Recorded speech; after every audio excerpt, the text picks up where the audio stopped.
En te investeren, zal ik maar zeggen, in een goed lerarenkorps. Het investeren in goed lesmateriaal, deskundigheid.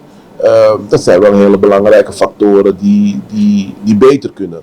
Maar niet alleen dat, maar we hebben het ook gewoon over de fysieke omgeving. We zijn laatst ook, ik ben een tijd geleden ook op Aruba geweest en op de andere eilanden geweest. En daar hebben we een aantal onderwijsinstellingen bezocht.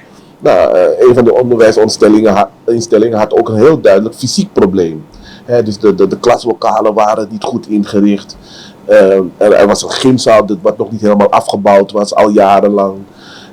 Dus je ziet ook dat die fysieke omgeving ook een belangrijke voorwaarde is. Want als je naar school gaat, wil je ook gewoon in een goed lokaal zitten met een goede leraar, met de faciliteiten, digitale faciliteiten. Daar moeten we ook goed aan denken overigens, maar daar kunnen we misschien zo meteen nog wat over zeggen.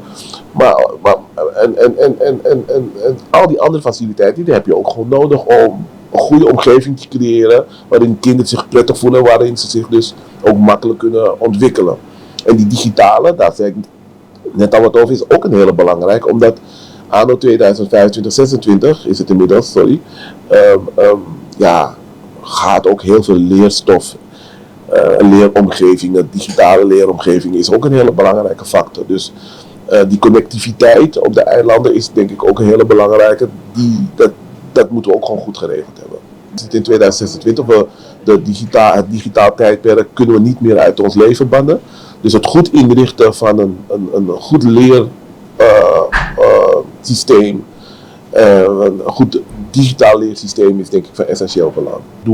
Ik volg nog steeds de ontwikkelingen op de eilanden, omdat ik natuurlijk heel erg veel passie heb voor de mensen die daar wonen. En ik vind het ook belangrijk dat de dingen die we geïnitieerd hebben, dat die ook de grond raken. En dat de moties die aangenomen zijn, dat die uiteindelijk ook daadwerkelijk uitgevoerd worden. En daar ligt nog wel een puntje. Ik heb ook nog wat navragen gedaan over die motie, die ik gedaan over het verbeteren van het onderwijs, waarin bijvoorbeeld ook naschoolse opvang, kinderopvang, een aantal elementen die daarin verwerkt zijn, dat die ook gewoon goed geregeld moeten worden. En dan wat ik terugzie is dat er wel door het ministerie mondjesmaat wel regelingen worden getroffen en regelingen worden gefinancierd.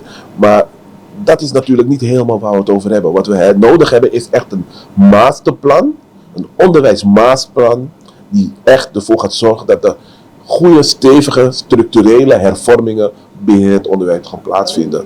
En ik denk dat het van belang is dat de staatssecretaris hiermee aan de slag gaat, van Koninklijke Relaties, maar ook de minister van Onderwijs, dat ze hun verantwoordelijkheid nemen en dat ze hun verantwoordelijkheid nemen over de afspraken en de uitvoering van de motie.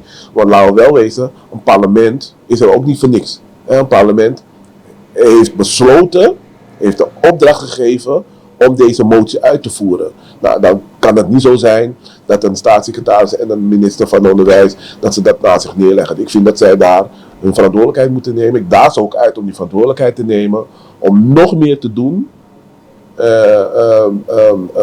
met de achterstalligheid die er op onderwijsniveau op de eilanden duidelijk nog zichtbaar zijn.